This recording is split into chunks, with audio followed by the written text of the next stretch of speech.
Hello दोस्तों, हमारी आज की कहानी है माँ का अपमान करने पर बेटे को सिखाया सबक। कहानी पसंद आए तो हमारे चैनल को सब्सक्राइब जरूर करना। विमल बहुत परेशान था। उसे समझ में नहीं आ रहा था कि वो इस परिस्थिति से कैसे निपटे। वह अपनी माँ को बहुत चाहता था, किंतु उसकी पत्नी और बच्चे उसकी माँ से बहुत दूर भागते थे, क्योंकि उसकी माँ की एक आंख नहीं थी, साथ ही उसकी कमर भी 90 अंश पर झुकी थी। वैसे वह अपना काम सब खुद कर लेती है, किंतु फिर भी वो उसकी पत्नी और बच्चों के लिए हमेशा खटकती है। दादी, आप ऊपर के कमरे में जाओ, मेरे दोस्त आ रहे हैं। विमल के बेटे अखिल ने बड़े बेरुखी से कहा। पर बेटा, मैं तो यहाँ बहुत दूर बैठी हूँ।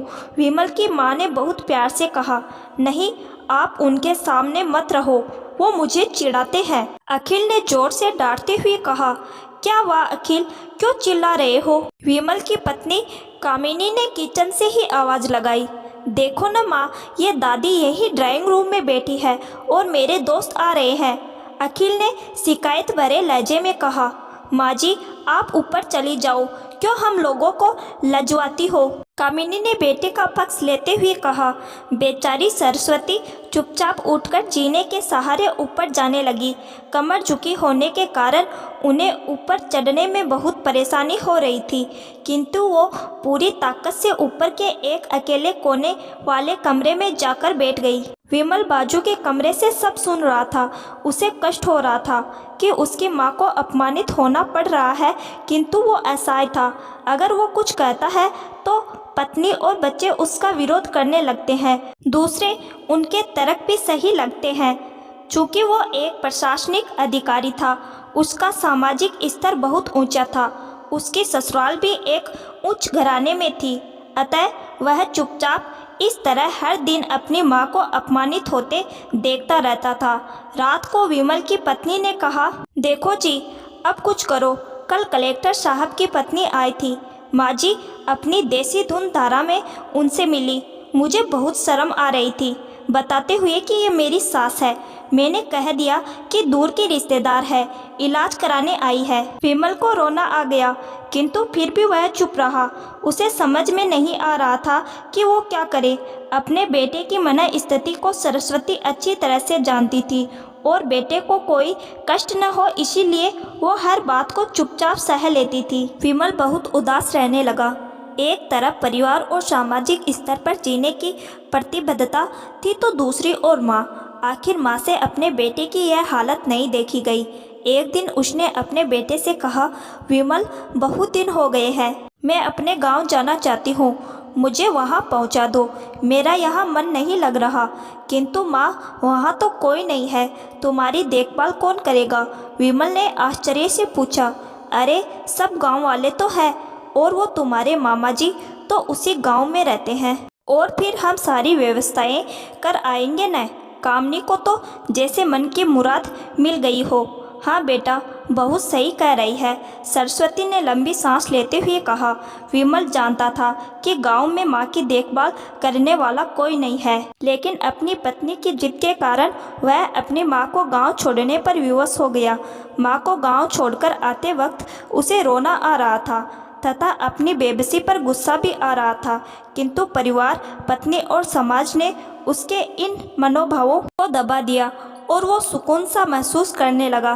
कुछ दिनों के बाद उसके चाचा, जो अमेरिका में रहते थे, आने वाले थे। जब विमल बहुत छोटा था, उसके पिता जीवित थे, तब वो भारत आए थे और उसके बाद वो अब भारत आने वाले थे। पूरा परिवार और आस पड़ोस बहुत उत्साहित था।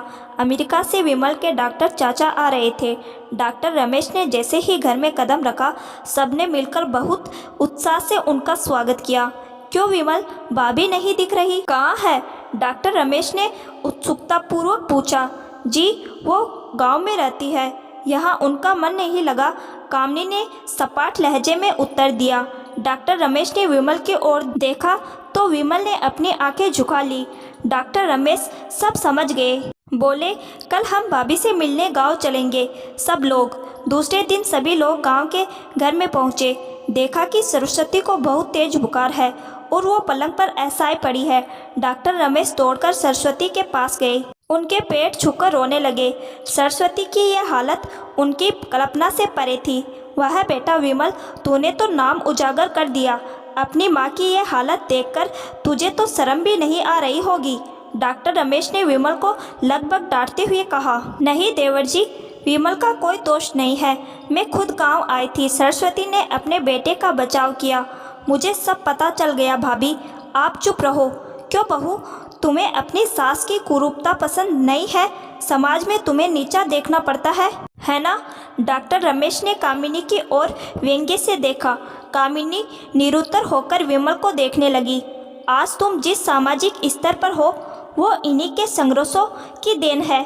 और बेटा विमल, तुम्हें शायद मालूम न हो कि बचपन में जब तुम 1 साल के थे तब छत से नीचे गिरने के कारण तुम्हारी एक आंख फूट गई थी और तुम्हारी रीढ़ की हड्डी में भी समस्या थी। तब तुम्हारी इस कुरूप माँ ने अपनी एक आंख और अपना बोन मेरो तुम्हें देकर इतना सुंदर स्वरूप दिया था। कामिनी बेटा, इतने सालों तक संघर्ष करके बेटे को प्रशासनिक अधिकारी बनाने वाली इस संघर्षशील औरत की तुम लोगों ने यह दशा कर दी। तुम्हें ईश्वर कभी माफ़ नहीं करेगा। डॉक्टर रमेश की आंखों से अश्रु जलधारा बह रही थी। अब भाभी, आप मेरे साथ अमेरिका जाएंगी। यहाँ इन स्वार्थी लोगों के बीच नहीं रहेंगी। डॉक्टर रमेश ने सरस्वती से कहा। विमल को तो काटो तो खून नहीं था। डॉक्टर रमेश जो उसके चाचा थे, उन्होंने जो राज बताया, उसके बाद तो विमल को यही लग रहा था कि उससे ज़्यादा पापी इंसान इस दुनिया में कोई और है ही नहीं। वह दौड़कर गया और माँ सरस्वती के कदमों से लिपट गया। माँ, मेरा अपराध अक्षम्य है। मैं जानबूझकर चुप्पी साधे रहा, आपका अपमान करवाता रहा। अब सिर्फ आप ही उस घर में मेरे साथ रहोगी और कोई नहीं। विमल ने आग्नेय दृष्टि से अपनी पत्नी और बच्चों को देखा। कामिनी को बहुत पश्चाताप हो रहा था, किंतु उसकी हिम्मत नहीं हो रही थी कि वो सरस्वती से आंख मिलाए। सरस्वती ने कामिनी की मना स्थिति को समझकर उसको पुचकारते हुए अपने पास बुलाया और विमल को डांटते हुए कहा, खबरदार, जो मेरी बहू को मुझसे अलग करने की कोशिश की तो तुझे ही घर से बाहर निकाल दूंगी। कामिनी और बच्चों ने सरस्वती के पैर पड़ते हुए अपने व्यवहार पर माफ़ी मांगी और माँ के हृदय ने सबको माफ़ कर दिया।